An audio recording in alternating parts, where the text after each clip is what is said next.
अस्सलाम वालेकुम व्यूअर्स, मैं हूं आपका होस्ट अब्दुल रहमान। आज डिस्कस करेंगे बांग्लादेशी आर्मी को ट्रेनिंग देने के लिए पाकिस्तान की खिदमत हासिल की जाएंगी। जी हाँ, मुख्तलिफ अखबारात और न्यूज़ एजेंसीज की तरफ से रिपोर्ट किया जा रहा है कि बांग्लादेश ने पाकिस्तान को रिक्वेस्ट की है कि वो हमारी आर्मी को आके ट्रेन करे। अब इसमें तो कोई दो राय नहीं कि पाकिस्तानी आर्मी का शुमार सफ़े अव्वल की अफवाज में होता है। और अगर लेटेस्ट मिलिट्री स्ट्रेंथ रैंकिंग को डिस्कस करें तो पाकिस्तान आर्मी दुनिया की 12वीं तगड़ी आर्मी कंसिडर होती है, जिसे फायर पावर इंडेक्स भी कहते हैं। और इस 12वें पोजीशन पर होने की वजह से ये बांग्लादेशी आर्मी, जो कि दुनिया में 35वें नंबर पे आती है, उसे ट्रेनिंग देने की अहलियत और सलाहियत भी रखती है। अब बांग्लादेश की आर्मी पाकिस्तान की निस्बत बहुत छोटी है।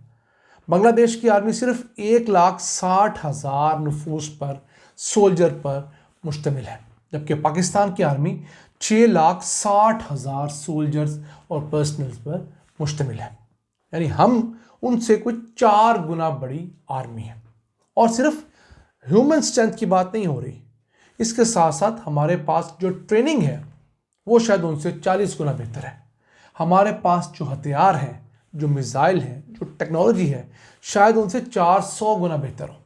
यही वजह है कि बांग्लादेश अपनी आर्मी को ट्रेनिंग दिलवाने के साथ साथ पाकिस्तान से जदीद तरीन मिसाइल सिस्टम भी लेना चाहता है। हम इस पर एक डिटेल वीडियो कर चुके हैं, स्क्रीन पर आप उसका थंबनेल देख रहे होंगे। और अगर इस लिंक पे आप क्लिक करेंगे तो आपको वीडियो मिल जाएगी कि किस तरह बांग्लादेश पाकिस्तान से अब्दाली मिसाइल लेने का ख्वाहिशमंद है। एक ऐसा मिसाइल जो कि 400 किलोमीटर की रेंज तक बहुत एक्यूरेटली टारगेट हिट कर सकता है।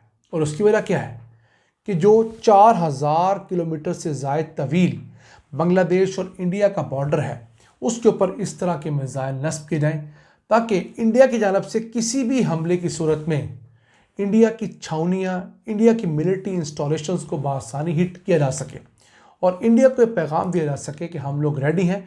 इंडिया किसी किस्म की कोई भी जो मुहिम जो है उससे बाज रहे। अब पाकिस्तान आर्मी अगर बांग्लादेशी आर्मी को ट्रेनिंग देती है तो उसके लिए एक अच्छी खासी बड़ी तादाद में यहाँ से आर्मी के लोग जाएंगे।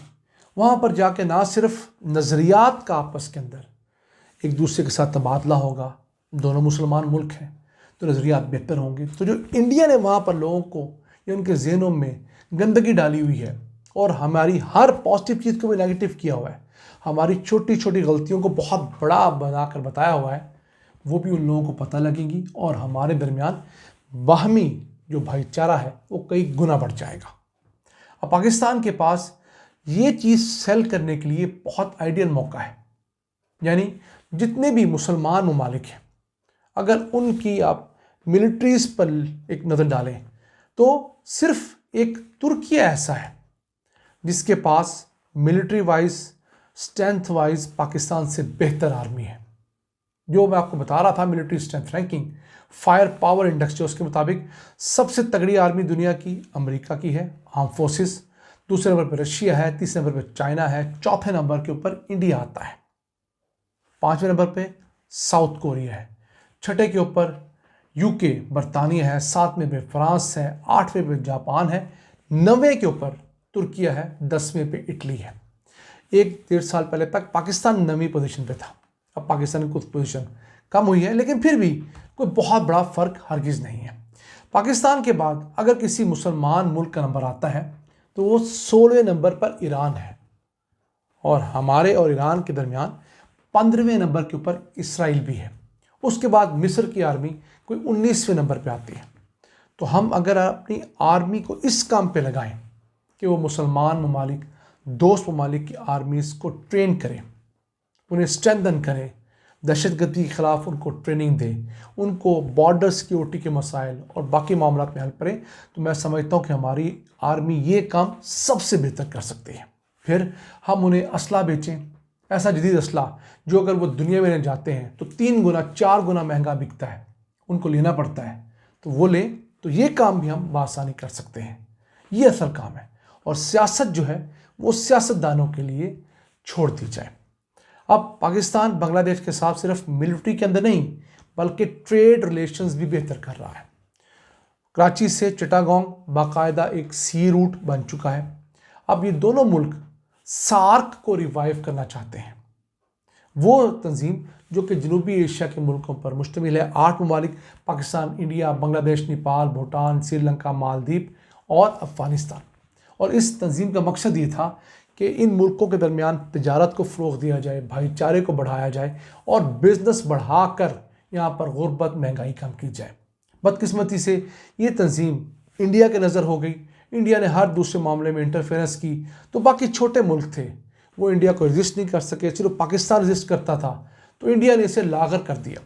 अब अगर इंडिया के अलावा बाकी सारे मुल्क इकट्ठे हो जाएंगे और काम करेंगे तो ऑब्वियसली ट्रेड बढ़ेगी इनके दरमियान और अच्छे जो नज़रियात हैं वो परवान चढ़ेंगे। फिर पाकिस्तान और बांग्लादेश के बिजनेसमैन के दरमियान एक बहुत बड़ा बिजनेस फोरम इस वक्त भी बांग्लादेश में मुनक्किद किया जा रहा है, जिसमें दोनों मुल्कों के बिजनेसमैन जॉइंट वेंचर्स कर रहे हैं। क्यों? बांग्लादेश ने पाकिस्तान से आने वालों के लिए बिजनेस वीज़ा और दीगर वीज़ा के प्रोसेसेस इंतहाई आसान कर दिए हैं। बहुत सारे पाकिस्तानी सनतकार यहाँ पर महंगी बिजली होने के सबब बांग्लादेश जाना चाहते हैं, वहाँ फैक्ट्रियाँ शिफ्ट करना चाहते हैं। ऑल्दो ये पाकिस्तान के लिए नुकसानदेह है, लेकिन देखा जाए तो दोनों मुल्कों के दरमियान रवाबित बढ़ने की तरफ एक बहुत बड़ा कदम भी है। अब हुकूमत को ये देखना है कि वो अपने इंडस्ट्रीज को किस तरह सस्ती और वाफर अनइंटरप्टेड बिजली मुहैया कर सकती है कि वो यहाँ से फैक्ट्रियाँ उठाकर बांग्लादेश ना लेके जाएं, श्रीलंका ना लेके जाएं, किसी और मुल्क में ना लेकर जाएं। तो नाज़रीन, पाकिस्तान अगर वाक़तन एक नॉर्मल मुल्क बनता है जहाँ पर हर 5 साल बाद साफ शफाफ इलेक्शन हो, जो इलेक्शंस में जनरली जीते उसे पुरअमन तरीके से इक़्तिदार मुंतकिल किया जाए, उसके बाद वो अपनी पॉलिसीज़ 5 साल तक चलाए, अपोजिशन तनकीद ज़रूर करे लेकिन इस्टेब्लिशमेंट की मदद से हुकूमत डिरेल ना करे, तो यकीन कीजिए इस मुल्क के अंदर इस कदर पोटेंशल्स हैं कि वो शायद ही किसी मुल्क के पास इतने साइज़ के मुल्क के पास होंगे। लेकिन हम अपने असल करने के काम छोड़कर फ़रोई मामलात में भाग पड़ते हैं और फिर हालात ये होते हैं कि हमारे पास अपने लिए भी कुछ नहीं बचता। अब हमारी खुशकिस्मती देखिए कि गल्फ़ के अमीर तरीन ममालिक के शाही ख़ानदान और फरमा रवा हर साल सर्दियों में पाकिस्तान शिकार खेलने आते हैं। यानी GCC के जो 6 ममालिक हैं, उन तमाम ममालिक के जो हुक्मरान हैं, उनके सदूर, उनके वज़ीर-ए-आज़म, उनके बादशाह वो पाकिस्तान आते हैं। उनके वलीअहद पाकिस्तान हर साल बिला नागा आते हैं और बड़े बड़े वफूद के साथ आते हैं। यहाँ पर आकर वो पूरे पूरे शहर बसाते हैं 3-3, 4-4 किलोमीटर के ऊपर। यहाँ पर 15-20 दिन की छुट्टियाँ मनाते हैं। अब हमारे लोग उनको रिसीव भी करते हैं, कुछ करते हैं, लेकिन हम उनसे बिजनेस नहीं ले पा रहे, हम उनसे इन्वेस्टमेंट नहीं ले पा रहे, हम उनका यहाँ आने के बाद यहाँ से एक्सपोर्ट्स नहीं बढ़ा पा रहे। अगर यही अपॉर्चुनिटी इंडिया के पास होती तो यकीन कीजिए इस वक्त इन ममालिक के ऊपर इंडिया का मुकम्मल कब्जा होता। मैं बिजनेस की बात कर रहा हूँ। तो हमें सोचना चाहिए कि इस तरह की अपॉर्चुनिटीज़ को हम टारगेट करें, उसके लिए हम लोग ग्रुप्स बनाएं, वो ग्रुप्स फिज़िकल और डॉक्यूमेंटेड वर्क अच्छा करें और उसके बाद इनको फिजिबिलिटी स्टडीज़ देकर इस तरफ राग़ब किया जाए कि पाकिस्तान में फैक्ट्रियाँ लगाएं, जो फैक्ट्रियाँ यहाँ पर प्रोडक्शन करके एक्सपोर्ट्स बढ़ाएं और पाकिस्तान का नाम दुनिया में अच्छा जो है नशर करें। तो ये था आज का एपिसोड। अपने मेज़बान अब्दुल रहमान को इजाज़त दीजिए। अल्लाह निगहबान।